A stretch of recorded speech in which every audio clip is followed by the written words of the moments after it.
जब हौसला कर लिया ऊंची उड़ान का, जब हौसला कर लिया ऊंची उड़ान का, तो देखना फिजूल है कद आसमान का। जय हिंद दोस्तों, welcome to our YouTube channel. This is Aryan Shukla.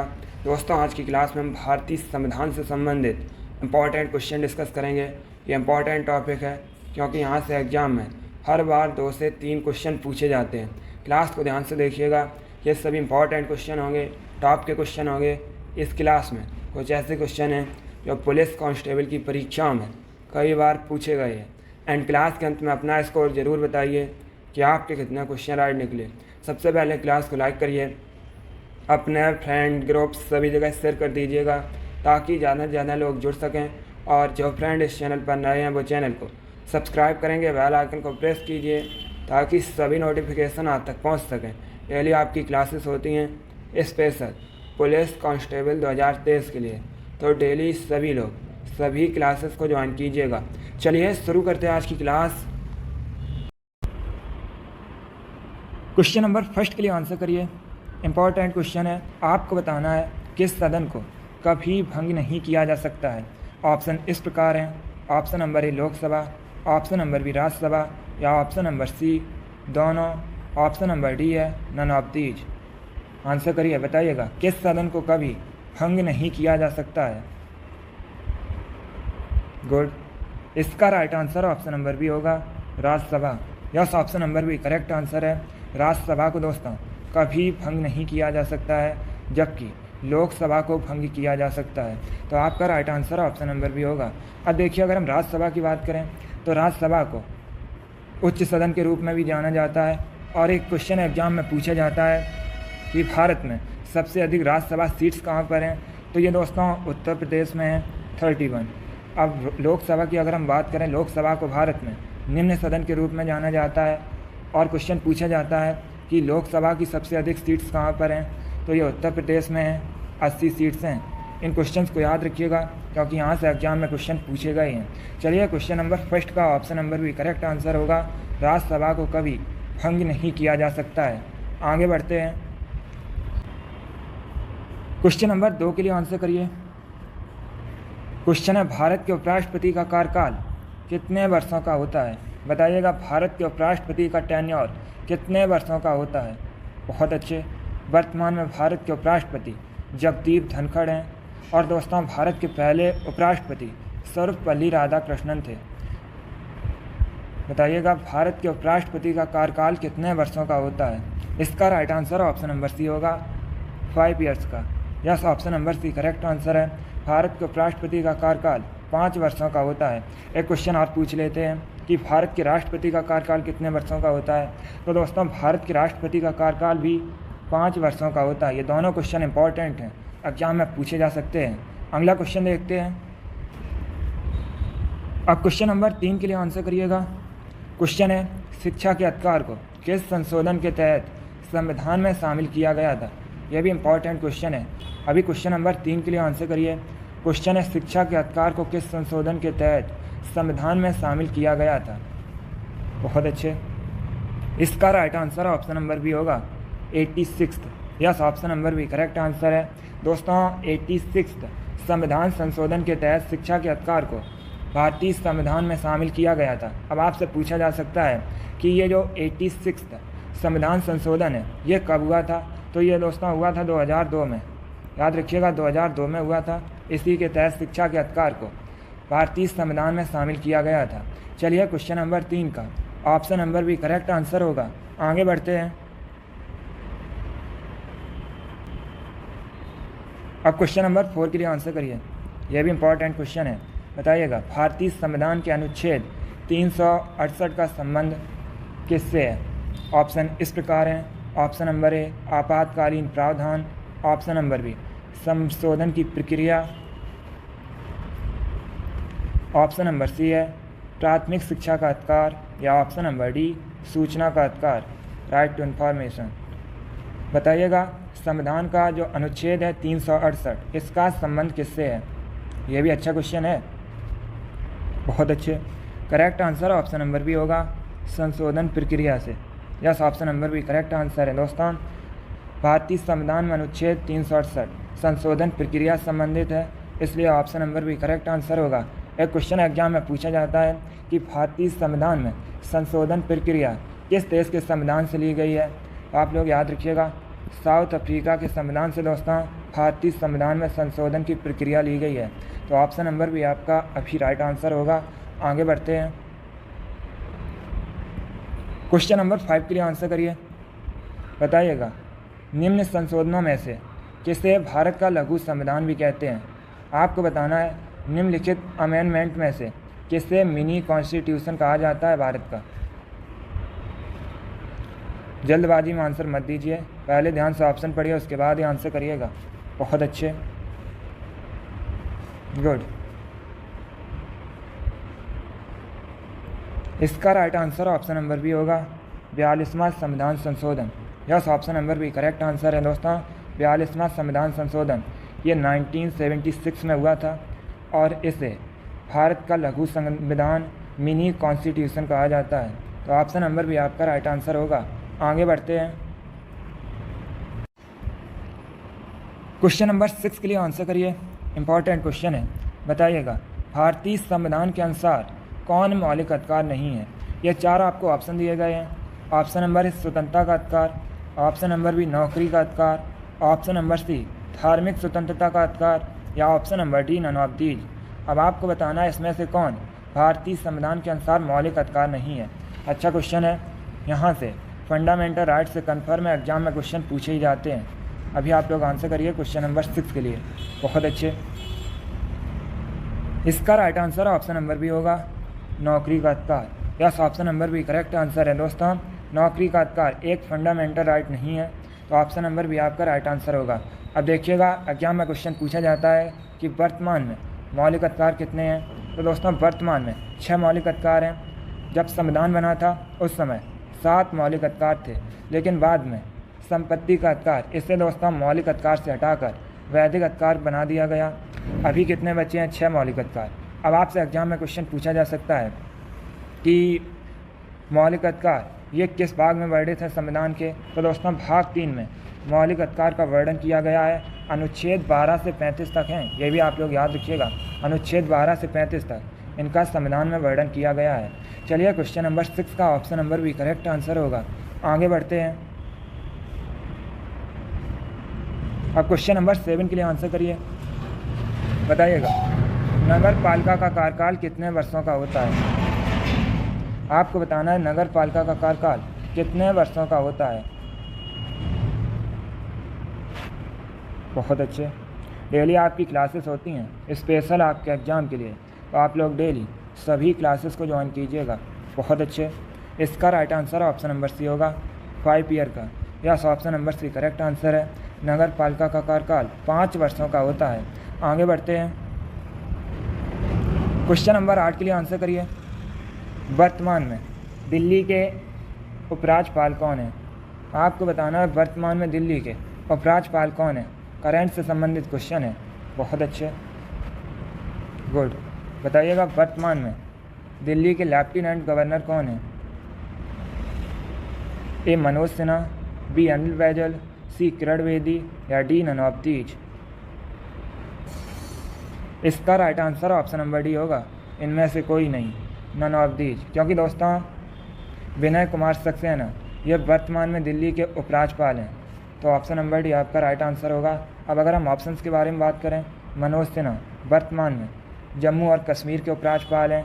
Kiran Bedi ये भारत की पहली महिला IPS हैं। इतना आप लोग याद रखिएगा। चलिए आगे बढ़ते हैं, क्वेश्चन नंबर 9 के लिए आंसर करिए। अच्छा क्वेश्चन है, आपको बताना है जून 2014 में आंध्र प्रदेश के विभाजन के बाद किस राज्य का गठन किया गया था। ए कर्नाटक, बी छत्तीसगढ़, सी झारखंड या डी तेलंगाना। जिसने अभी क्लास को लाइक नहीं किया, एक बार लाइक करिए, अपने फ्रेंड ग्रुप सभी जगह शेयर कर दीजिएगा ताकि ज़्यादा से ज़्यादा लोग जुड़ सकें। और जो फ्रेंड इस चैनल पर नए हैं वो चैनल को सब्सक्राइब करेंगे, बेल आइकन को प्रेस कीजिए ताकि सभी नोटिफिकेशन आप तक पहुंच सकें। इसका right answer option number D होगा, Telangana. Yes, option number D correct answer होगा। 2014 में आंध्र प्रदेश से अलग करके तेलंगाना राज्य का गठन किया गया था, इसलिए option number D correct answer होगा। ये दोस्तों भारत का 28वां राज्य है। चलिए आगे बढ़ते हैं, क्वेश्चन नंबर 10 के लिए आंसर करिए।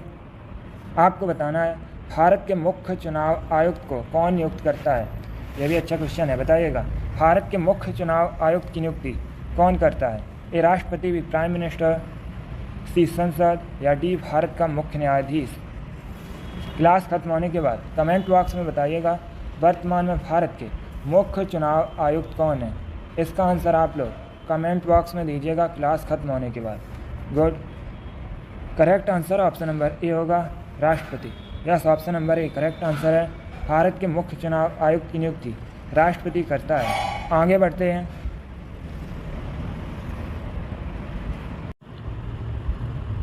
क्वेश्चन नंबर 11 के लिए आंसर करिए। इंपॉर्टेंट क्वेश्चन है, बताइए भारत में सबसे बड़ी विधानसभा किस राज्य में है। भारत में सबसे बड़ी विधानसभा किस राज्य में है। A Uttar Pradesh, B Bihar, C Kerala या डी महाराष्ट्र।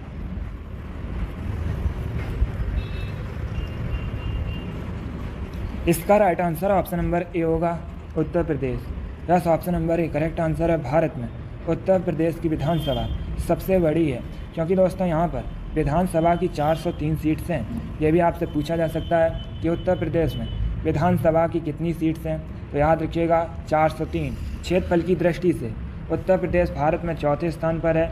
और अगर आपसे पूछा जाए जनसंख्या की दृष्टि से उत्तर प्रदेश का भारत में कौन सा स्थान है, तो याद रखिएगा पहला। ये सभी इंपॉर्टेंट क्वेश्चन है, एग्जाम में पूछे गए हैं। और अभी मैंने आपको क्लास में बताया था कि सबसे अधिक यहाँ पर राज्यसभा सीट्स हैं उत्तर प्रदेश में 31, लोकसभा सीट्स हैं सबसे अधिक 80। इन सभी से क्वेश्चन एग्जाम में पूछे जा सकते हैं, तो ये एक्स्ट्रा फैक्ट आप लोग याद रखिएगा। चलिए क्वेश्चन नंबर 11 का option number A correct answer होगा। आगे बढ़ते हैं। क्वेश्चन नंबर 12 के लिए आंसर करिए। आपको बताना है भारत के पहले उप प्रधानमंत्री कौन थे। बताइएगा भारत के पहले उप प्रधानमंत्री कौन थे। गुड। इसका right answer option number A होगा सरदार वल्लभ भाई Patel. Yes, option number A correct answer है दोस्तों। भारत के पहले उप प्रधानमंत्री सरदार वल्लभ भाई पटेल थे, इसलिए option number A correct answer होगा। एक क्वेश्चन यूपी SSC की परीक्षा में कई बार पूछा गया है कि बारडोली सत्याग्रह का नेतृत्व किसने किया था, तो आप लोग याद रखिएगा सरदार वल्लभ भाई पटेल ने दोस्तों बारडोली सत्याग्रह का नेतृत्व किया था। ये क्वेश्चन कई बार यूपी SSC अपनी परीक्षा में पूछ चुका है। आगे बढ़ते हैं। क्वेश्चन नंबर 13 के लिए आंसर करिए। ये क्वेश्चन इंपॉर्टेंट है। क्वेश्चन है संविधान सभा का अस्थायी अध्यक्ष कौन था। आपको बताना है संविधान सभा का अस्थायी अध्यक्ष कौन था। Option number A C Rajagopalachari, B doctor Rajendra Prasad, C doctor Sachchidanand Sinha या डी जवाहरलाल नेहरू। बहुत अच्छे। इसका right answer option number C होगा doctor Sachchidanand Sinha. Yes, option number C correct answer है। डॉक्टर सच्चिदानंद सिन्हा ये संविधान सभा के अस्थायी अध्यक्ष थे, तो ऑप्शन नंबर सी आपका राइट आंसर होगा। एक क्वेश्चन और एग्जाम में पूछा जाता है कि संविधान सभा के स्थायी अध्यक्ष कौन थे, तो आप लोग याद रखिएगा डॉक्टर राजेंद्र प्रसाद दोस्तों संविधान सभा के स्थायी अध्यक्ष थे, और ये आगे चलकर भारत के पहले राष्ट्रपति बने। अब अगर हम ऑप्शन नंबर ए की बात करें सी राजगोपालाचारी, ये दोस्तों स्वतंत्र भारत के पहले गवर्नर जनरल थे। और ऑप्शन नंबर डी की अगर हम बात करें जवाहरलाल नेहरू, ये भारत के पहले प्रधानमंत्री थे। तो ये चारों ऑप्शंस आपके एग्जाम के लिए इंपॉर्टेंट हैं, इनके बारे में याद रखिएगा। आगे बढ़ते हैं। क्वेश्चन नंबर 14 के लिए आंसर करिए। इंपॉर्टेंट क्वेश्चन है। आपको बताना है जब भारतीय संविधान बना था उस समय अनुसूचियों की संख्या क्या थी। जब भारतीय संविधान बना तब इसमें अनुसूचियाँ कितनी थीं। Good. Correct answer option number B होगा 8। Yes, option number B correct answer है। जब भारतीय संविधान बना उस समय अनुसूचियाँ 8 थीं। अगर आपसे अब क्वेश्चन पूछा जाए कि वर्तमान में भारतीय संविधान में कितनी अनुसूचियाँ हैं, तो याद रखिएगा 12। यह भी इंपॉर्टेंट क्वेश्चन है। अगला क्वेश्चन देखते हैं। क्वेश्चन नंबर 15 के लिए आंसर करिए। बताइएगा भारत के निर्वाचन आयोग का संबंध किस अनुच्छेद से है। क्वेश्चन नंबर 15 के लिए आंसर करिए। किस अनुच्छेद में भारतीय निर्वाचन आयोग का वर्णन किया गया है। यह भी इंपॉर्टेंट क्वेश्चन है। गुड। इसका right answer option number C होगा अनुच्छेद 324 article 324। Yes, option number C correct answer है। अनुच्छेद 324 में भारतीय निर्वाचन आयोग का वर्णन किया गया है, तो ऑप्शन नंबर सी आपका राइट आंसर होगा। आगे बढ़ते हैं, क्वेश्चन नंबर 16 के लिए आंसर करिए। क्वेश्चन है, राज्य में आपातकाल के समय राज्य का शासन किसके हाथ में रहता है? यह भी अच्छा क्वेश्चन है। जब दोस्तों राज्य में आपातकाल लगता है तो उस समय राज्य का शासन किसके हाथ में रहता है, ये आपको बताना है। ए राष्ट्रपति, बी मुख्यमंत्री, सी प्राइम मिनिस्टर या डी मुख्य न्यायाधीश। इसका correct answer option number A होगा राष्ट्रपति। Yes, option number A correct answer है। राज्य में आपातकाल के समय राज्य का शासन राष्ट्रपति के हाथ में रहता है, तो option number A correct answer होगा। आगे बढ़ते हैं, क्वेश्चन नंबर 17 के लिए आंसर करिए। आपको बताना है भारतीय बिस्मार्क के रूप में किसे जाना जाता है? बताइएगा, भारतीय बिस्मार्क के रूप में किसे जाना जाता है? ए सरदार वल्लभ भाई पटेल, बी सुभाष चंद्र बोस, सी भगत सिंह या डी बाल गंगाधर तिलक। गुड। इसका right answer option number A होगा सरदार वल्लभ भाई Patel. Yes, option number A correct answer है। सरदार वल्लभ भाई पटेल को भारतीय बिस्मार्क के रूप में जाना जाता है, क्योंकि दोस्तों इन्होंने भारत के स्वतंत्र होने के बाद भारत का एकीकरण किया था, इसीलिए इन्हें भारतीय बिस्मार्क के रूप में जाना जाता है। तो ऑप्शन नंबर ए आपका राइट आंसर होगा। आगे बढ़ते हैं, क्वेश्चन नंबर 18 के लिए आंसर करिए। बताइएगा, राष्ट्रपति को राष्ट्रपति पद की शपथ कौन दिलाता है? ये भी अच्छा क्वेश्चन है। वर्तमान में भारत की राष्ट्रपति द्रौपदी मुर्मू हैं। अब बताइएगा, राष्ट्रपति को राष्ट्रपति पद की शपथ कौन दिलाता है? ए भारत का मुख्य न्यायाधीश, बी भारत का उपराष्ट्रपति, सी राज्यपाल या डी लोकसभा अध्यक्ष। गुड। इसका right answer option number A होगा भारत का मुख्य न्यायाधीश। Yes, option number A correct answer है। दोस्तों भारत के मुख्य न्यायाधीश राष्ट्रपति को राष्ट्रपति पद की शपथ दिलाते हैं, तो ऑप्शन नंबर ए आपका राइट आंसर होगा। वर्तमान में भारत के मुख्य न्यायाधीश डी.वाई. चंद्रचूड़ हैं। आगे बढ़ते हैं,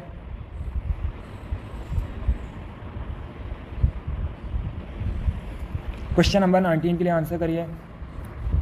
बताइएगा, भारत में राजनीतिक शक्ति का मुख्य स्रोत क्या है? क्वेश्चन है, भारत में राजनीतिक शक्ति का प्रमुख स्रोत क्या है? ये भी अच्छा क्वेश्चन है।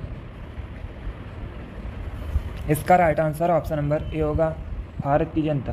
Yes, option number A correct answer है, भारत की जनता। ये दोस्तों भारत में राजनीतिक शक्ति का प्रमुख स्रोत है, तो ऑप्शन नंबर ए आपका राइट आंसर होगा। आगे बढ़ते हैं, आपको बताना है कोई विधेयक धन विधेयक है या नहीं, इसका डिसीजन कौन करता है? कोई विधेयक धन विधेयक है या नहीं, इसका निर्णय कौन लेता है? ए लोकसभा अध्यक्ष, बी प्राइम मिनिस्टर, सी प्रेसिडेंट या डी संसदीय समिति। Correct answer option number A होगा लोकसभा अध्यक्ष। Yes, option number A correct answer है। कोई विधेयक धन विधेयक है या नहीं, इसका डिसीजन लोकसभा अध्यक्ष करते हैं, तो ऑप्शन नंबर ए आपका राइट आंसर होगा। एक क्वेश्चन और एग्जाम में पूछ लेते हैं कि धन विधेयक इसे कहाँ पर पारित किया जाता है, तो इसे दोस्तों लोकसभा में पारित किया जाता है और वर्तमान में लोकसभा अध्यक्ष ओम बिरला हैं। आगे बढ़ते हैं,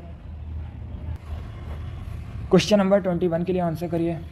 आपको बताना है शिक्षा एजुकेशन ये किस सूची का विषय है? ऑप्शन पढ़ लीजिए। ए संघ सूची, बी राष्ट्र सूची, सी समवर्ती सूची या डी अवशिष्ट विषय। Correct answer option number C होगा समवर्ती सूची, concurrent list. Yes, option number C correct answer होगा। एजुकेशन समवर्ती सूची का विषय है। आगे बढ़ते हैं, क्वेश्चन नंबर 22 के लिए आंसर करिए। आपको बताना है भारत का संविधान कैसा संविधान है? बहुत अच्छे, बताइएगा भारत का संविधान कैसा संविधान है? Option number A correct answer होगा धर्मनिरपेक्ष। Yes, option number A correct answer है। दोस्तों भारत का संविधान धर्मनिरपेक्ष संविधान है, इसलिए option number A correct answer होगा। आगे बढ़ते हैं। अब क्वेश्चन नंबर 23 के लिए आंसर करिए। यह भी इम्पोर्टेंट क्वेश्चन है। आपको बताना है भारतीय संसद का अर्थ है। बताइएगा भारतीय संसद का अर्थ क्या है। A Rajya Sabha Lok Sabha, option number B है राज्यसभा लोकसभा प्रधानमंत्री, ऑप्शन नंबर सी है भारत का राष्ट्रपति Rajya Sabha Lok Sabha, option number D है दोस्तों भारत का राष्ट्रपति भारत का उपराष्ट्रपति लोकसभा राज्यसभा। चलिए आंसर करिए क्वेश्चन नंबर 23 के लिए। इसका right answer option number C होगा। Yes, option number C correct answer है दोस्तों। भारतीय संसद का अर्थ है भारत का राष्ट्रपति राज्यसभा लोकसभा। ऐसे भी क्वेश्चन पूछ लेते हैं कि भारतीय संसद के कितने अंग हैं, तो याद रखिएगा 3 अंग होते हैं। कौन कौन? भारत का राष्ट्रपति राज्यसभा लोकसभा। चलिए क्वेश्चन नंबर 23 का option number C correct answer होगा। आगे बढ़ते हैं।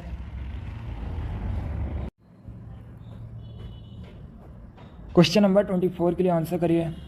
अच्छा क्वेश्चन है। बताइएगा भारतीय संविधान द्वारा कितनी भाषाओं को मान्यता प्राप्त है। गुड। भारतीय संविधान द्वारा कितनी भाषाओं को मान्यता प्राप्त है। बहुत अच्छे। इसका right answer option number B होगा 22। Yes, option number B correct answer है दोस्तों। भारतीय संविधान द्वारा 22 भाषाओं को मान्यता प्राप्त है, इसलिए option number B correct answer होगा। तो दोस्तों जो 8वीं अनुसूची है ये भाषाओं से संबंधित है। इसमें भारतीय संविधान ने 22 भाषाओं को मान्यता दी है। आगे बढ़ते हैं।